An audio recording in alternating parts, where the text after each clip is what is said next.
respected dignitaries, teachers, management board, and vibrant students of these prestigious institutions. I am Dr. Dayanand Rao, your host for the formal inauguration ceremony of this mega event. Swagatam, Suswagatam. On behalf of the organizing committee, I welcome you all for today's community outreach program, a workshop on heartfulness meditation for excellence by revered Daaji.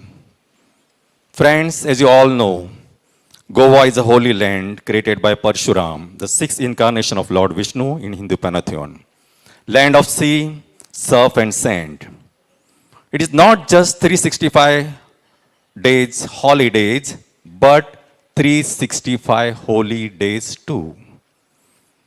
This is the land of Sant Sohirobana Tambi, who preached, Antariचा ज्ञान दिवा मालवू नको रे, हरि भजना विना काळ घालवू नको रे. So with these words, we welcome all of you. And friends, we are all fortunate to have with us Revered Daaji over here. As I would call us, for us it is a lifetime achievement, sir. On behalf of management of Saraswat Education Society, I extend a very warm welcome to Reverend Daaji ji, who will be guiding us to this workshop on the topic Heartfulness Meditation for Excellence. I would like to welcome our very esteemed guest, ex-Cabinet Minister, Union Ministry, Government of India, Shri Suresh Prabhuji. He has been coming here for the first time. All the esteemed guests who have come here to attend this workshop, all our faculty, our principal, I welcome you all formally to attend this function. Our college has been conducting and hosting many such workshops on various fields, in the field of commerce, management, and also sports. But this workshop is very spacious. It is really special for us because I think it deals with the mind. We all know he who rules the mind can rule the world. So I think it is indeed a pleasure for us to host this workshop. I welcome you all for this workshop, and I hope that we will all gain knowledge and go back in a very fresh, full mind that we want to conquer this world. Thank you very much. We are all extremely fortunate to have the divine presence of revered Daaji in the midst of us. Goa is also very fortunate because Goa also needs a divine healing touch. You said correctly, Goa is a Parshuram Bhumi. Parshuram created it. Our duty is to preserve it. If not, make it better. We cannot. And at such time, Revered Daaji is here to guide us all about what is the path that lies ahead of us to reach our ultimate goal of life. Most of us come here, and sometimes nowadays WhatsApp, we see messages, he has passed away. Where you pass away, nobody knows. But before we pass away, we have an obligation, a responsibility, and a possibility of doing something better to redeem ourselves, to know the purpose of our existence. But unfortunately, everybody is not blessed to have a blessing of a guru, blessings of Daaji. And therefore, we are extremely fortunate that he is going to guide each one of us, as he has been guiding millions of others, as to what we should be doing while we have something in our hand. Our time is with us, how to use it for better purposes. He interprets for us the law of universe. I was in the parliament for 26 years, so supposed to be a lawmaker. I don't know, maker, breaker, both go hand in hand. But maker of law can make laws, can amend laws, can change laws, can make constitution, make new constitution, amend the constitutions. But cosmic laws cannot be changed. They are there as they are. And therefore, if we don't follow those laws, we'll never achieve what we want to do. But how do you know the laws? Because they are not written like what we see in the Constitution of India, you can go and buy it. But cosmic laws can be understood by someone who has that divine power like Daaji. So he can interpret the laws for us and tell us follow those laws which are inviolable, cannot change them, but can follow them on the path that he is going to show. And therefore we are extremely fortunate that he is going to do that for us. So in a way, you introduce many things about him. He is also a lawyer. As you can see that he interprets the law, he can make this life better for us. But in a way, you also didn't introduce, he is also a doctor. Doctor cures people of their ailments. External ailments can be cured easily. If you don't know what your problem is, you don't know the diagnosis, how can doctor cure you? But how do you know that we have an internal ailment? That nobody can know. Somebody can say you go to a psychiatrist, he can probably deal with psychiatric issues. But there are many deep-rooted problems that we exist within us, only he can know. And therefore he has mastered the art of understanding anatomy of spiritualism. How anatomy of human body that is in existence for millions of years. And human body has not changed much at all in a way for at least few hundred, tens of thousands of years. It has remained the same. Body may be Asian, European, African, body is the same. But anatomy, that is what people dissect and doctors in medical school will tell you. But how do you know anatomy of spiritualism? Daaji has actually decoded it for us. He has written a book which I feel should get, there is no book gets a Nobel Prize, but he should get, a person of his stature should get a Nobel Prize for being noble, which always he is, but also something able to understand its implications. How from heart to brain, there are 13 different chakras which actually connect the body and makes our life work in a right particular manner. So that's why when you introduced him so comprehensively, you missed out this part as well of being a doctor. Also, how can you introduce everything about him in such a short time? Nobody can. Because to know him will take generations. To introduce him will take even longer period. But he is also the person, a spiritual leader, a guru, a master, who believes in working on something which is completely uncultivable. If you go to Kanha, you will find a barren land converted into a massive forest. I have been going to Kanha. And when Daaji used to tell that this is going to happen, I used to think, how is it possible? Because I am a human and he is divine. He could see what is not there already. That is what we call visionary, but he is far beyond that. He is a creator as well. So he worked on barren lands. But not only on barren lands, he also works on barren minds. A mind like you and me, which has a potential to be something that we cannot even imagine. And why you cannot imagine? Because we think it is barren, what can happen? But a barren land with a touch of Daaji became one of the most amazing forests, a biodiversity park. Our own minds can be cultivated to become a creator of something which we cannot even imagine. And that is what this session is going to be. Where we'll hear him, he will guide each one of us and tell us how to walk on that path to reach the true potential of a human life that all of us have got. Gautam Buddha had said, I am Buddha, that is a state of mind, I am only a Rahul. But everybody can become a Buddha. So Daaji will guide us to be what we could be, what we should be. The question is whether we would like it to be.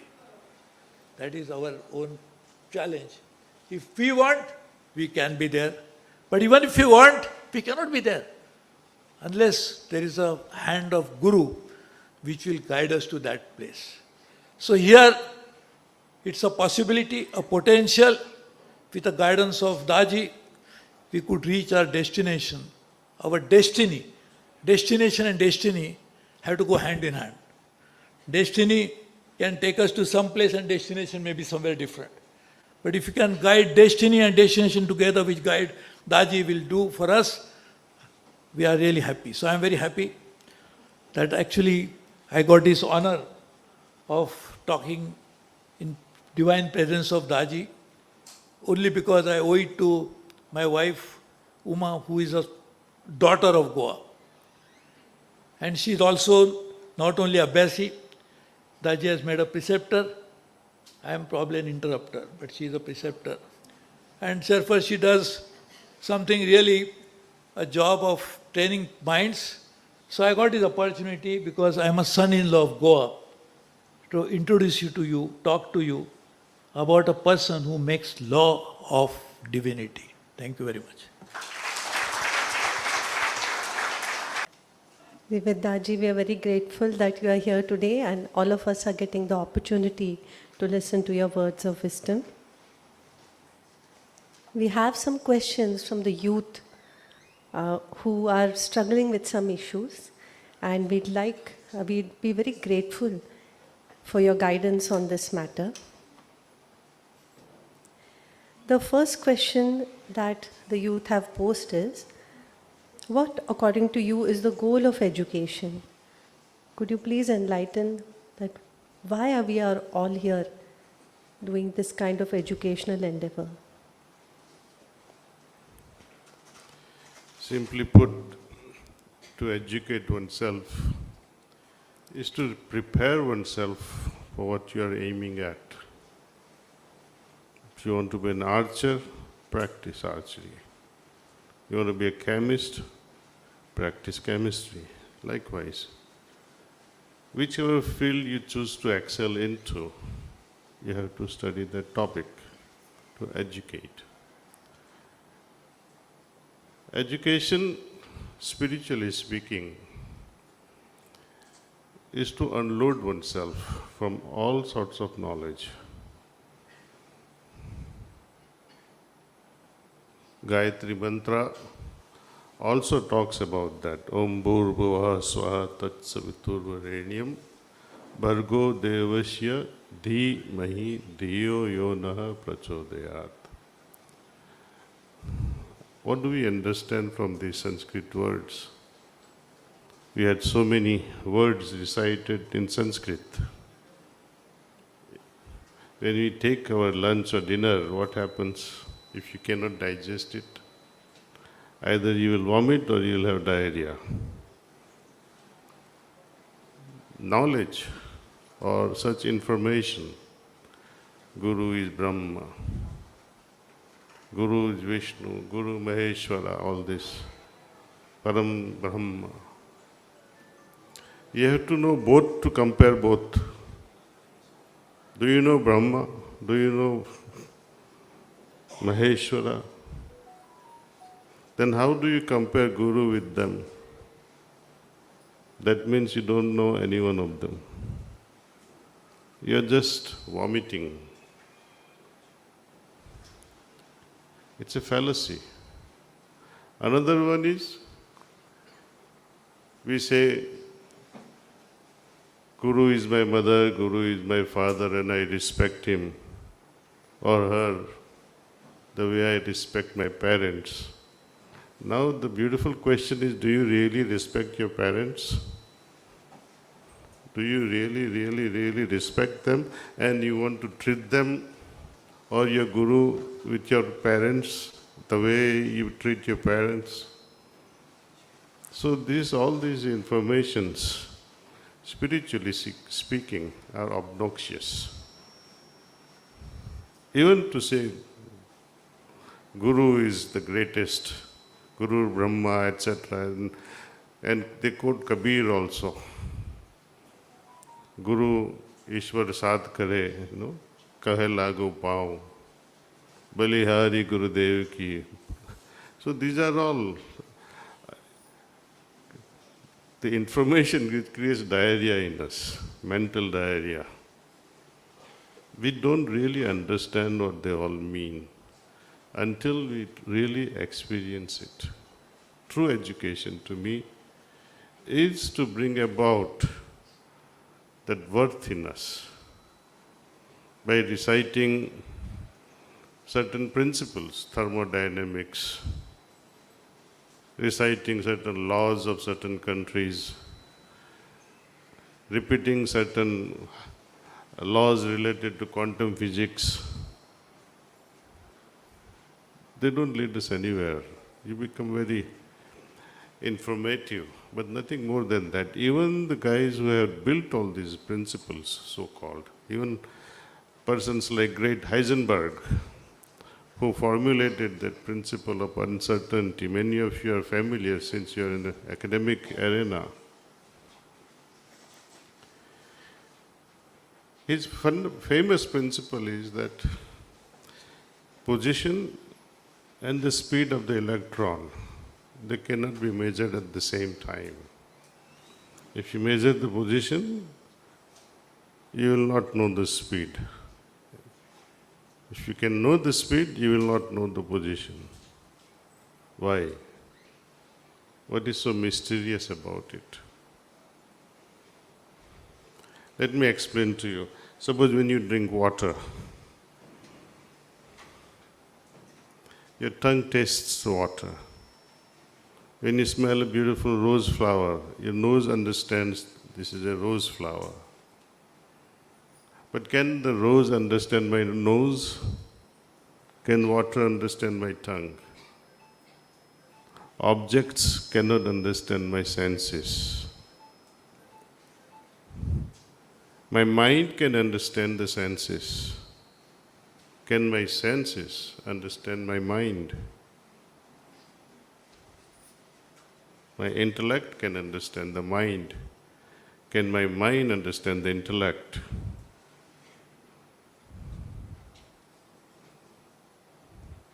Likewise, it goes on and on and on until we reach the frontier we call God. The reason why we can never ever understand God or can grasp God is because we are grosser than the subtlest being. If you had the measuring beam, measuring the electron, subtler, more refined than the electron itself, then you could have measured the speed and the position at the same time. But there is nothing that can be said today as subtler than the electron. When you bombard an electron, to measure the electron, it is bound to change its position or the speed.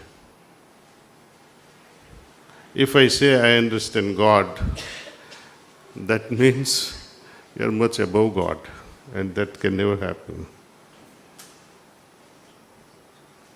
Educating oneself from that perspective is to become subtler and subtler, more and more refined at an inner level.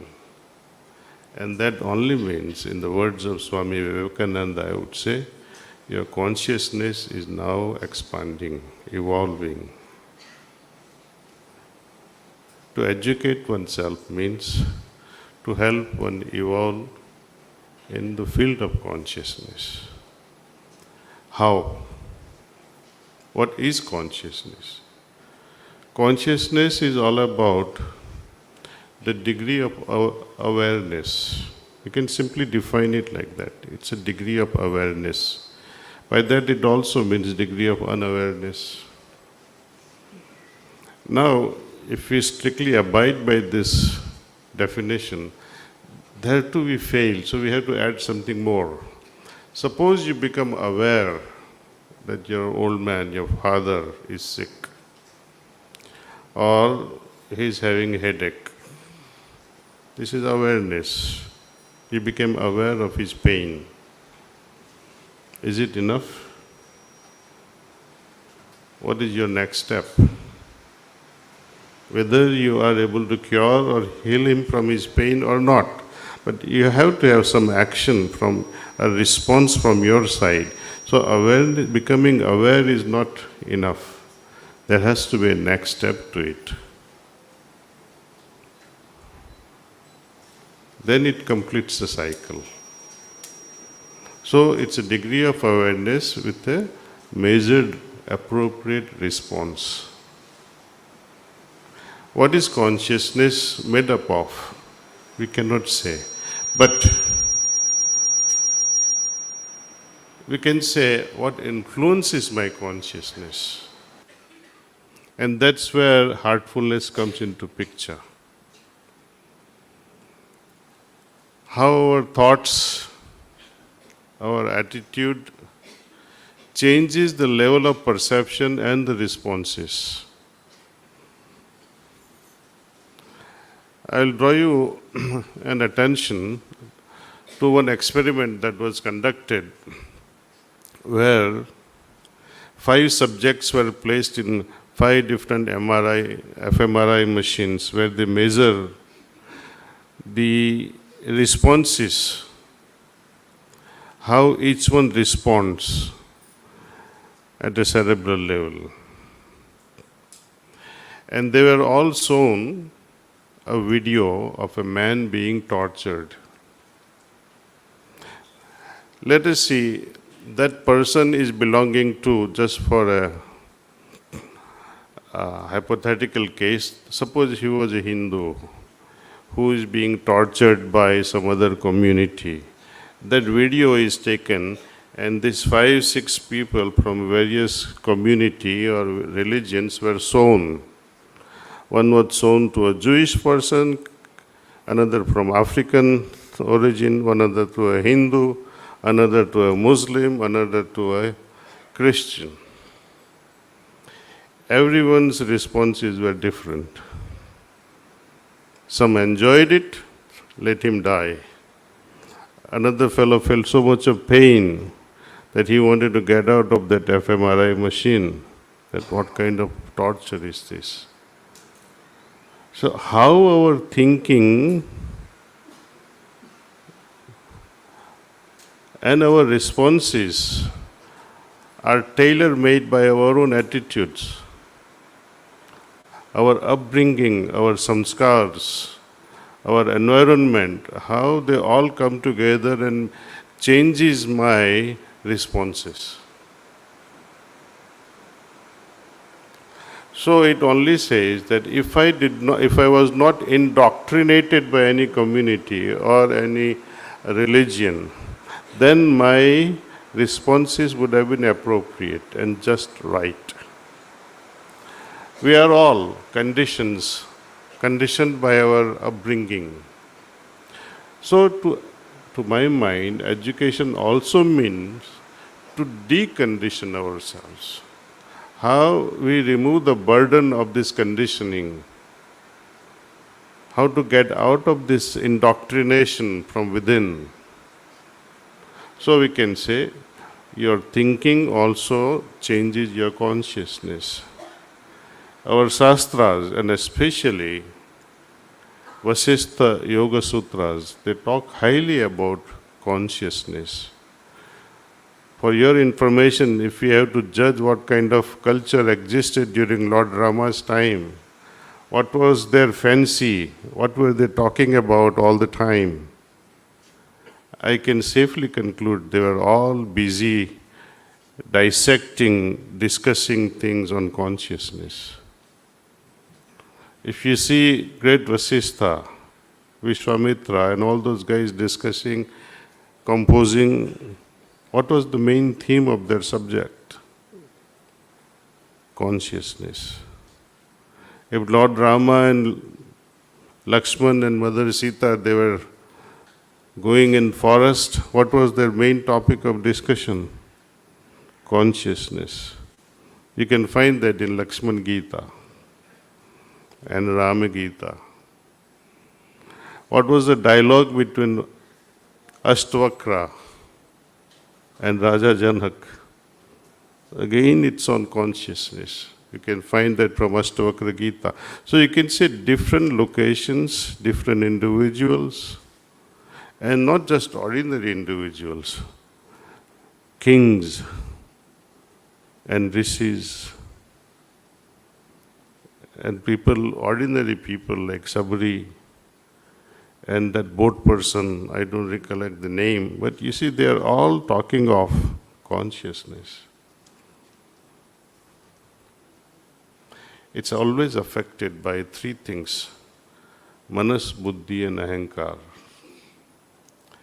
Heartfulness way of practice is meditation helps us improve our thinking, helps us understand things from multiple levels. When we go into deep level of ourselves, we're going within ourselves. It unfolds many things. Gayatri Mantra only shows where is the source of knowledge. It does not show how to arrive at it. We read Gita, Bhagavad Gita, we read Ashtavakra Gita, we read Vedas and Upanishads. Buddhism, very few of us are fully aware. But if you read that also, they talk of nirvana. Hinduism highly talks about moksha. Lord Krishna talks about attaining this moksha by preparing oneself, having sthita pragya state. Kabir Sahib also talks about similar things.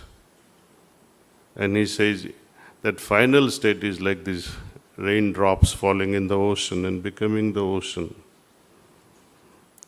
Patanjali talks of samadhi, the finals. Everyone is talking of final states. But no one has talked about how to arrive at it and experience it here and now. That's where the difference lies between religion and spirituality. All religions, without an exception, they promise the heavens and moksha after death. Spirituality talks about the ultimate state being experienced in the present, here and now. If I cannot experience it here and now, you will not experience it ever. Guaranteed. How to evolve consciousness? You regulate these three things, manas, buddhi, and ahankar. To regulate these three things, again, as I said, meditation is the key. There is another process in heartfulness way of practices, is to refine oneself, get rid of this conditioning, and arrived at a naked state of my soul, pure, immutable, simple. This process, we call it as cleaning. And to connect with the divine and say, thou art the real goal and thou art everything in my life, that reminds you that you are nobody in this equation. That puts you in a place. Your ahankar is subdued. Every day, little by little. So these three things are somehow tamed. So taming of all this and arriving at a purer level of consciousness, spiritually speaking, that's a real education. Education such institutions provide, they're all informative at best. but they are necessary for our survival. Our material existence, bhautik jivan, is based on how we succeed and come out from such institutions. It's necessary element to our existence. But while we are at it, nothing can stop us from developing our spiritual wisdom, our spiritual being. That should go hand in hand. Like a bird flying with two wings. Bird can never fly with one wing, and so is our human life. Most of this agitation and stress, and they are all the results of this imbalance in spiritual and material world. People think going to temple is going to solve all the problems. No. You tell me even one place in Vedas, from Vedas and Upanishads, a mention of this word mandir.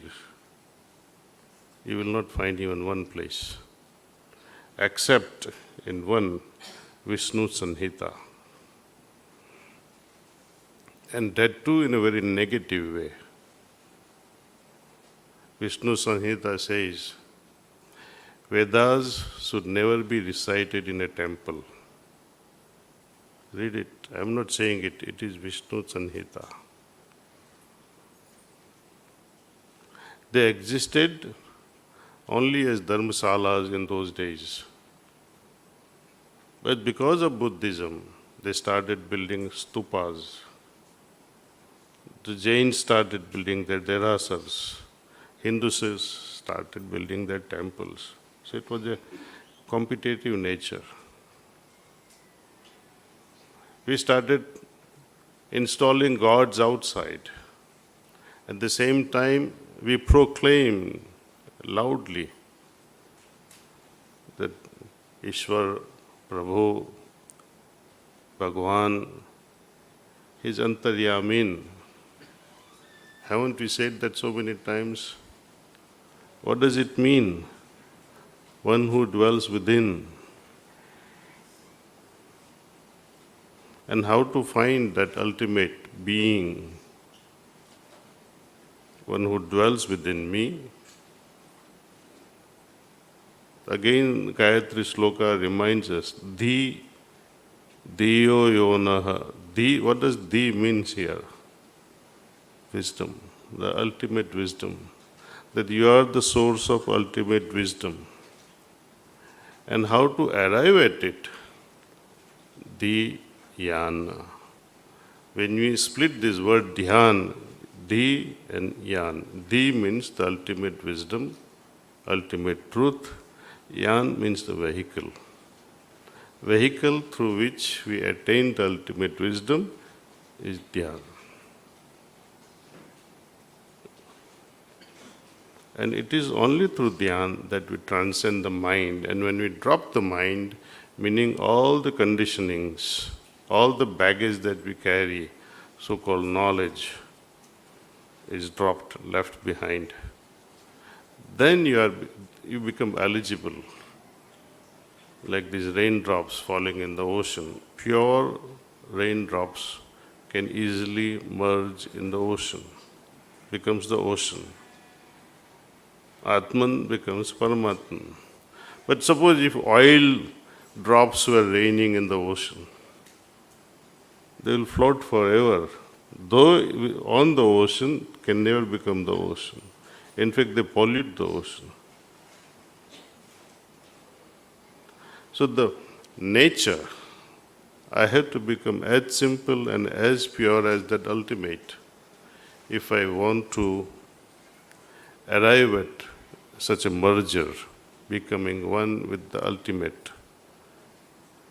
Spirituality aims for such a thing, see.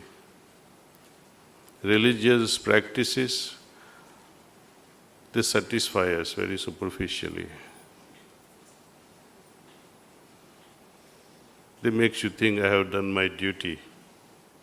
I often jokingly say, suppose Secretary Saab, If Lord Parshuram or Lord Krishna comes and says, I'm going to spend a month with you,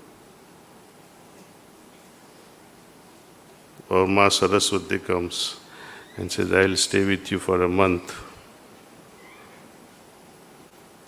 in 3 days you will start saying, please, let me do what I have to do. Jao yahan se aap. You are disturbing me too much. ये मत करो, ये मत करो, ये मत करो. तुम भगवान को भी भगा दोगे सी.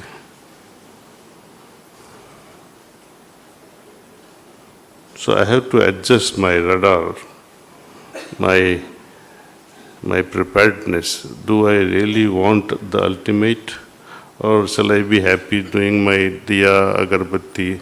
But people don't understand. Hinduism is full of symbols and full of visual graphics to teach small minds how to behave in a society. Diya jalana means let there be light, means let there be knowledge. May there be wisdom within you. Agarbatti jalana means may there be fragrance. May your life become so fragrant that your reputation go far and wide. Your actions will speak for themselves. But these are symbols. We don't understand them. We are happy doing that day after day. And if someone likes me starts speaking like that, he said, he's not good, he's anti-Hindu. But you are anti-Hindus. Who has understood Hinduism very well? We all are carrying that filth inside. Undigested knowledge. Undigested food, as I said, gives you diarrhea or vomiting. Undigested slokas and mantras in your head, they become burden to you. Because you feel happy with, oh, I know so many slokas, but what have you become from them? Have your system been transformed? Have you been elevated spiritually? Have you attained a state of samadhi?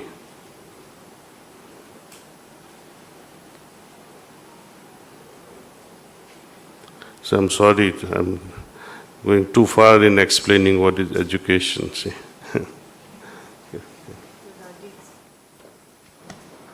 Daaji, it was really important for everyone to understand that beyond a point, just stuffing ourselves with knowledge will cause indigestion, as you said. So at some point we need to unburden ourselves and reverse the indoctrination that has happened so that we arrive at the real state of consciousness, seek the antaryaman through vehicles such as dhyana. So I hope all the young people and everyone in the field of education will surely take this message to heart of understanding what is the real purpose behind education and what is the real education of the human being. I think there's one more question. Do we have time? Go ahead. Okay, yes, Daaji. So another thing that a lot of the youngsters struggle with nowadays is the peer pressure. So the question is, how can we handle peer pressure and stress in our daily life?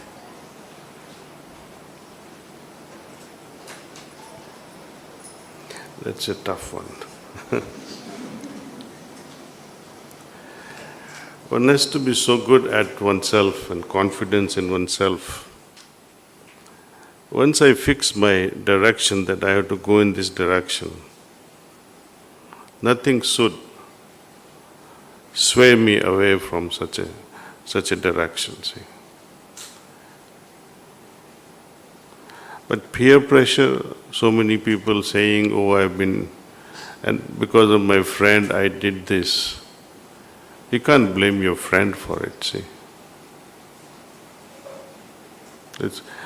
If there are too many people pressurizing you, you can always inform your teachers or your parents that I am being pressurized like this. Or tell parents of the children who are pressurizing you.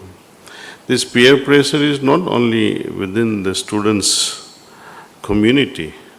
This peer pressure is also there amongst the elders.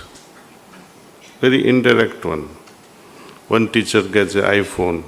She becomes the talk of the whole school. She got an iPhone. Saris, all these fashion things. Isn't it also a peer pressure? Indirect. You like to get pressurized, and then you pressure your provider, husband or wife, and so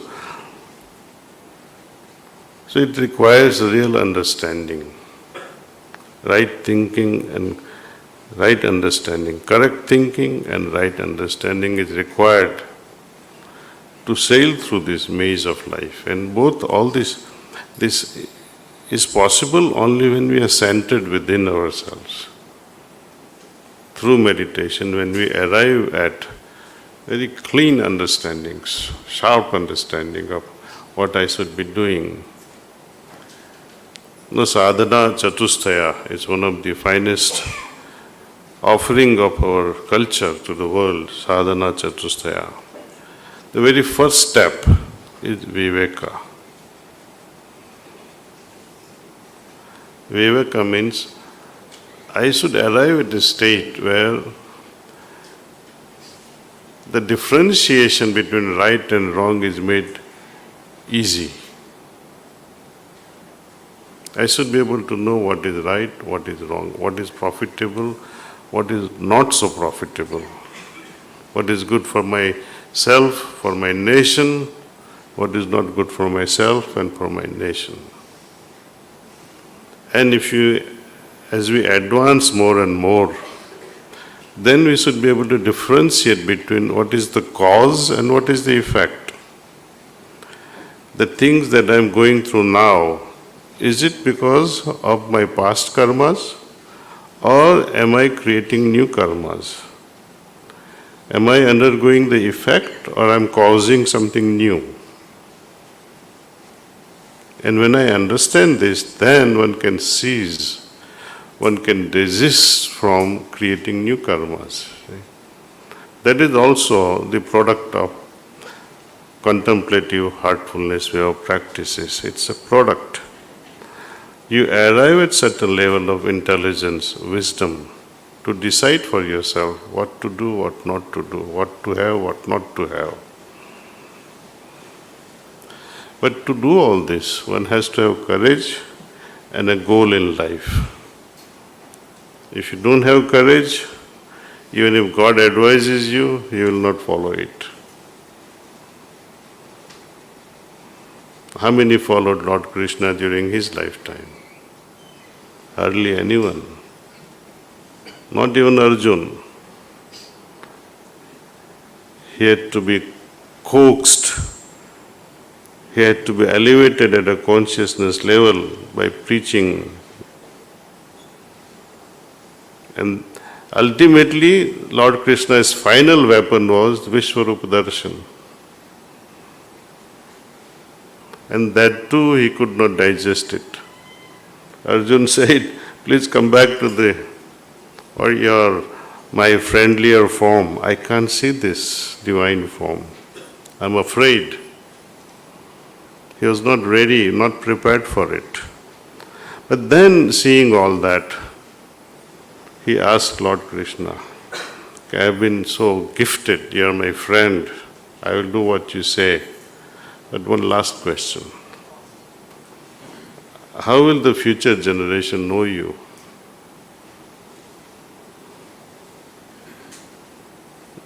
There too there is a dialogue. Lord Krishna talks about the importance of the heart. And he says, I dwell in every heart of every living being. Hridaya me pashyasi. Look myself in your heart. And where are we looking? or wrong places. Seeing his real form, no one could understand him. How would you understand him by having his nakli forms?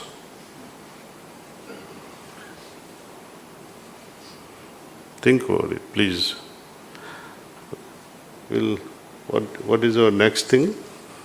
Should I guide them through relaxation and then we have meditation? Okay. We have one offering from Heartfulness, which is a program for young children called Brighter Minds. I request Mrs. Preeti to come and take the program further from here and let us know what this program is about.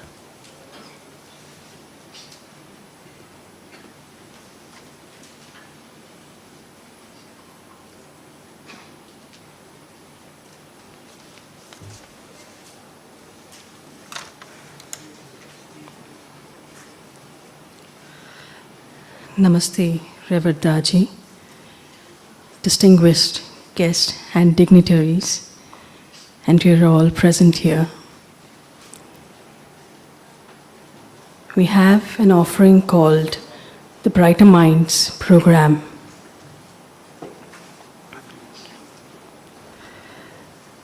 It is a brain training program for children which helps in enhancing cognitive foundation elements, which are focus, observation, comprehension, intuition, memory, confidence, and empathy. The mission of Brighter Minds is to inspire and equip every child with tools and methods to enhance cognitive functioning for achieving personal excellence and to instill confidence in oneself. We will be demonstrating few activities, namely 2 activities which are part of this program. And I invite Dr. Nouri Aironi, who will be facilitating these activities, and our dear children who will be demonstrating them to you. The very first activity is brain exercise, which I would like all of you all to do with them. So I invite Dr. Nouri Aironi.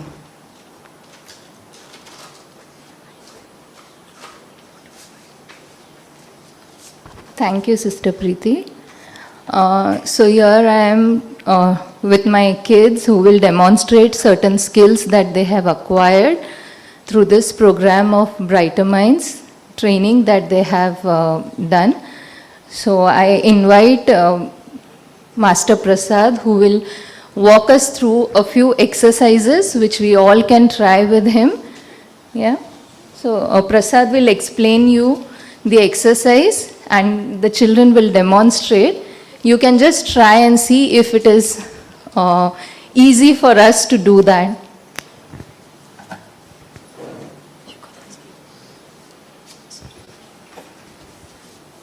So Prasad, you will explain the exercise and also demonstrate.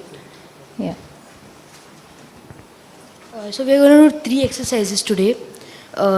So starting with the first one, we'll lead both of our hands. On one hand, we'll take our ring finger and our middle finger. And on the second hand, we'll take our index finger and our middle finger. Now we'll have to switch it. And switch again.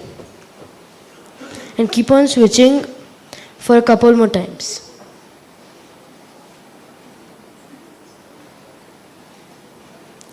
Okay, for the second exercise, we'll lead one hand on top of our head and one hand over here. The first hand, we'll move it in an up and down motion. And on the second hand, we'll do it in a circular motion. And then do it together. So just observe your hands. Many of them, the other hand is also going round and round, right? So it is a part of the training. Through these exercises that these children are trained to do, we are stimulating the, the brain cells of both sides of the brain.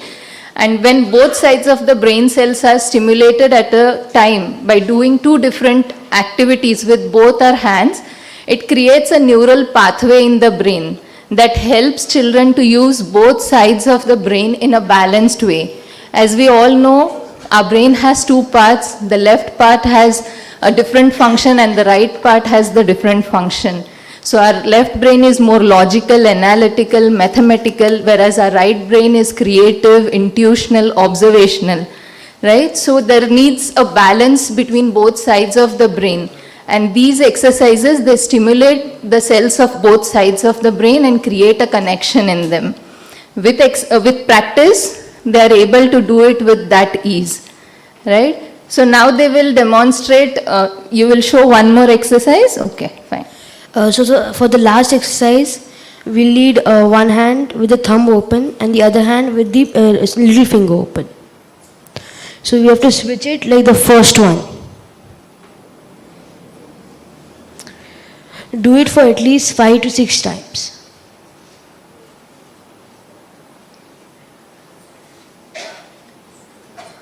Thank you. Okay. So now they will all, thank you Prasad. Now children will also demonstrate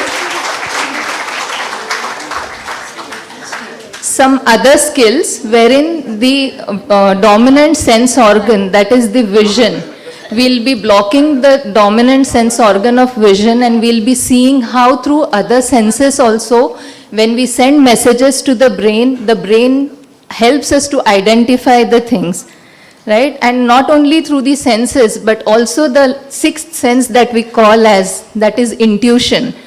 That also helps children to understand things. Sometimes our senses might not be that efficient to understand a situation or a particular person or things or surroundings around. That is when our sixth sense comes in play to make us understand what we are doing is right or wrong, right? So we'll see that skill also.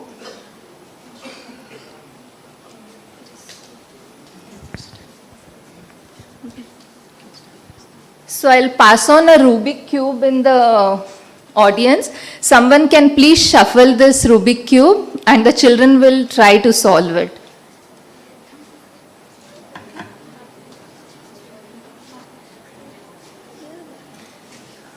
I also want some volunteer to give your visiting card or any chit of paper or anything that you have with you, and we'll see if children can identify it.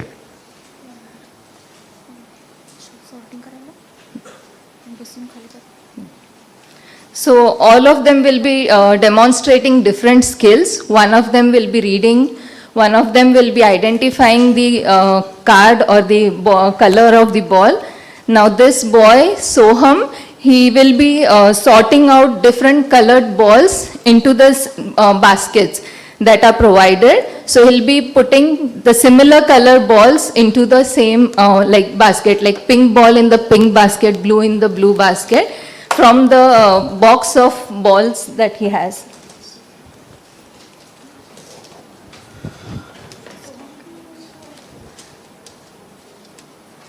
Kshitija?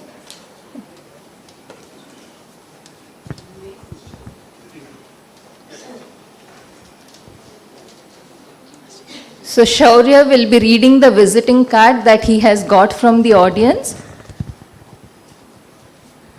Till that time, Soham is segregating the balls.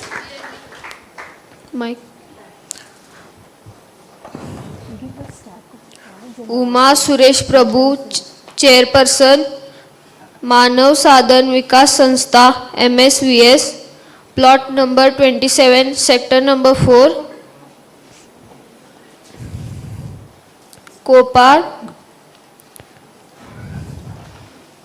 Heren, Navi Mumbai, 400709, Telephone number 9004095583.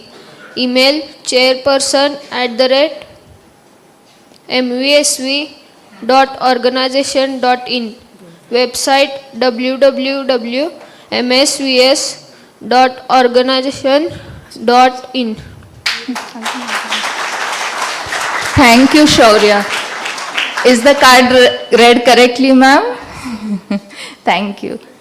Okay. Purple number 7. Okay, so this was a card that was selected from the audience, and the small child, Anshuman, has read it. Purple number 7. Yes, thank you, Anshuman. There is one more card.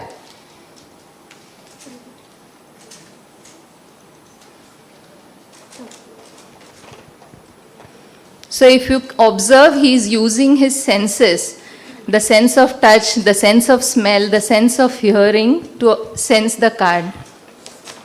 Green number 4. Kshitija, give him the mic, please. Yes, you can repeat. Green number 4. Yes, very good, Anshuman. Thank you. Okay. So, Padmanabh has also got the Rubik Cube shuffled from the audience. He is also solving it. Till that time, if you see, Soham has sorted out many of the balls.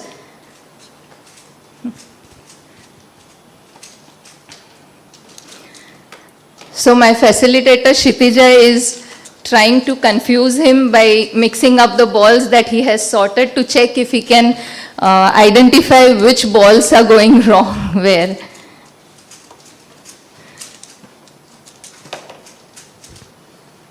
So he's even removing the balls that she's shuffling and putting it in the right basket.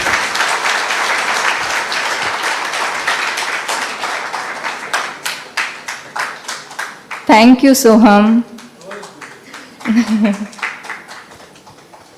So he's done with the entire box of balls.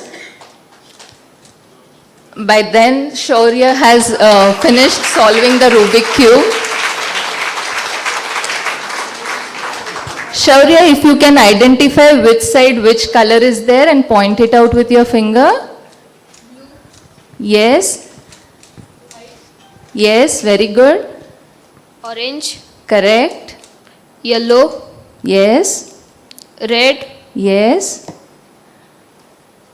blue, Yes. green, Correct. orange. Yes. Thank you. Thank you, Shaurya. So even Padmanabh is almost doing it.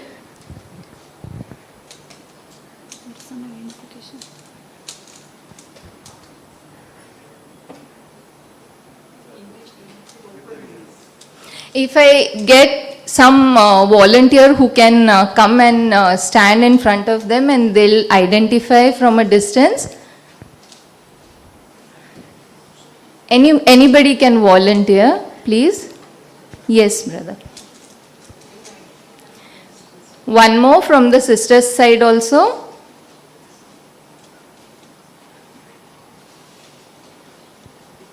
Anshuman, you can untie your blindfold. Thank you, Beta. Please.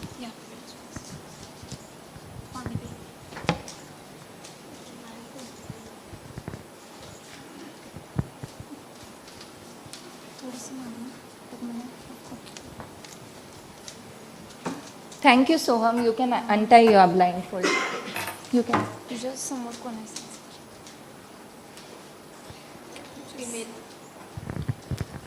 You can repeat Female. it. Yes. Orange color sari. Very good. On that golden color design is there. Yes.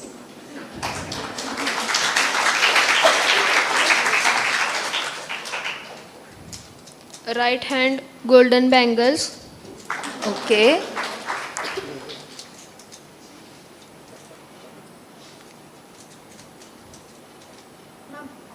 Yes. Padmanabh has solved the cube. Here he is with the cube. Thank you, Padmanabh. You can also untie your blindfold. Thank you.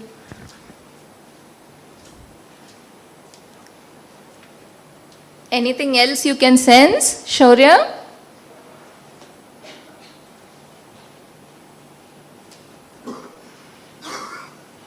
Okay, we'll ask.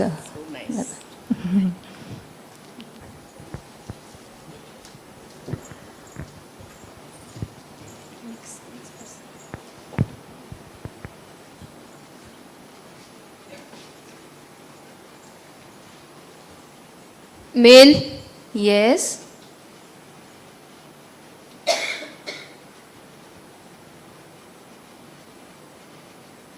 grey color shirt. On that white color lines are there. Yes.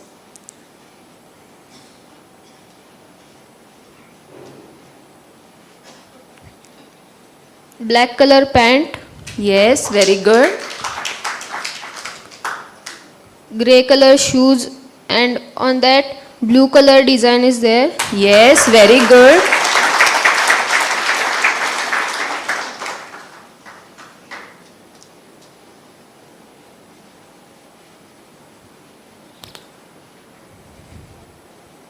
Okay, thank you, Shaurya. Thank you. So as we heard about consciousness that Daaji was telling about, or we had questions about education, right? So this is a program that Heartfulness offers for children below the age of 15 years that helps them to develop their intuitive abilities, that helps them to identify situations, surroundings, or things through their senses, so that all the senses are active and they can sense situations, surroundings that helps them to make their decisions, or their decision making ability gets improved. And of course, after 15 years, we have the help of meditation that helps to enhance it more and go much more deeper into it. So thank you for being patiently observing the skills that children demonstrated. Thank you.